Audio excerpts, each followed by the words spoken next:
Hello students, आज हम मिट्टी के बारे में ही मैं आगे एलोब्रेटेड टॉपिक लेकर आई हूँ। लास्ट टाइम आपने मिट्टी संसाधन देखा था, उसमें मिट्टी के प्रोफाइल्स के बारे में देखा था। आज मैं बता रही हूँ मिट्टी के वर्गीकरण। तो मिट्टी के वर्गीकरण किस आधार पे हो सकते हैं? पहला आधार हो सकता है मूल चट्टानों के अनुसार। जो मिट्टी की जिससे बनी है, मूल रूप से जिन चट्टानों से बनी है, उनके आधार पर वेरिफिकेशन हो सकता है। जैसे ग्रेनाइट मिट्टियाँ, लावा मिट्टियाँ, चूने की मिट्टियाँ, तो ये मूल चट्टान के अनुसार इनमें वेरिफिकेशन हो सकता है। दूसरा इसका वर्गीकरण का आधार हो सकता है भू स्थिति, यानी मिट्टी की लोकेशन जो है, अवशिष्ट मिट्टियाँ, परिवहित मिट्टियाँ, कांप मिट्टियाँ, ग्लेशियर वाली मिट्टियाँ, तो ये सारी है इनकी भू स्थिति के अनुसार, उसके आधार पर वर्गीकरण।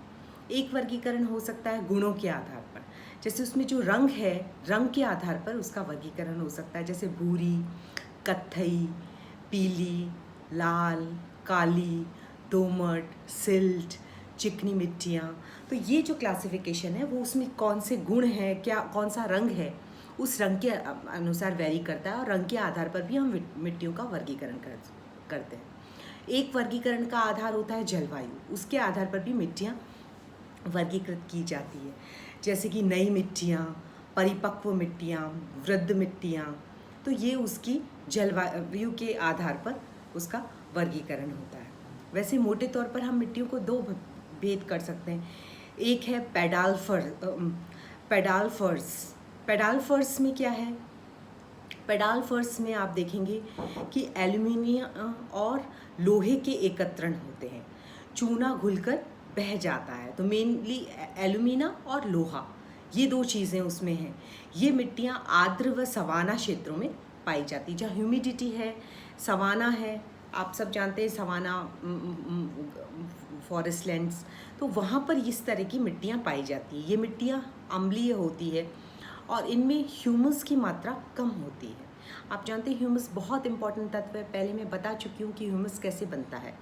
मृत जीव जंतुओं के शरीर जब मिट्टी में मिल जाते हैं और पत्तियां झड़ करके, गल के, सड़ के जब मिट्टी में मिल जाती है, तो ये सारा मिल करके ह्यूमस तत्व बनाता है। तो इसकी पेडाल्फर्स मिट्टियों में इसकी कमी पाई जाती है। दूसरा वर्गीकरण हम देखते हैं वो है पेडोकल्स, जैसे कि नाम से ही पता चल रहा है, PED, पेडोल्फर्स में तो नाम से पेडोल्फर्स पता चल रहा था। PED का मतलब मिट्टी, AL का मतलब एल्यूमिनियम और FER का मतलब लोहा, उसमें तो नाम से पता चल रहा था।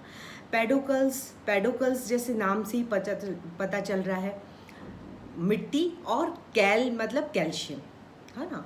तो पेडोकल्स, इसमें चूने का एकत्रीकरण होता है, इसमें चूने की बहुत ज़्यादा मात्रा पाई जाती है। ये शुष्क, अर्धशुष्क और शुष्क, अर्धशुष्क और उपात्र क्षेत्रों में पाई जाती है, इन प्रदेशों में पाई जाती है। निचले ढालों की मिट्टी पेडोल्फर्स होती है और ऊंचे ढालों की मिट्टी पेडोकल्स होती है ना। नीचे जो ढालों में पाई जा रही है, कहीं पर मिश्रित मिल सकती है। वैसे तो इनके जोन अलग अलग हैं, अलग अलग क्षेत्रों में अलग अलग तरह से पाई जाती है, पर कहीं कहीं पर एक सामूहिक भी है। तो निचले ढालों पर तो आपकी जो है वो पेडोल्फर्स पाई जाएगी और ऊंचे के ढालों पर पेडोजॉल्स पाई जाएगी। और ये मिट्टी मोटी, रेतीली, कम गहरी और प्रायः अम्लीय होती है। तो ये तो हमारा था मिट्टियों का भेद।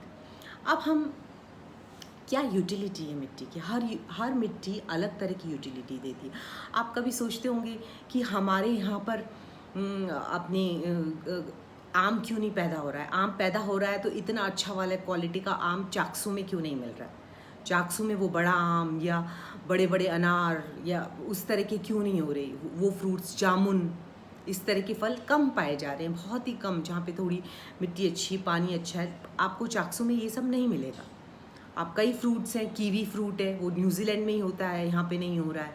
या स्ट्रॉबेरी है, तो आप देखते हैं कि स्ट्रॉबेरी पंजाब में हो रहा है लेकिन राजस्थान में नहीं हो रहा। तो क्या वजह है? इसकी वजह एक मिट्टी भी है, जो कि मूल रूप से मिट्टी की वजह से, ये आप जानते हैं कि मिट्टी की वजह से इसमें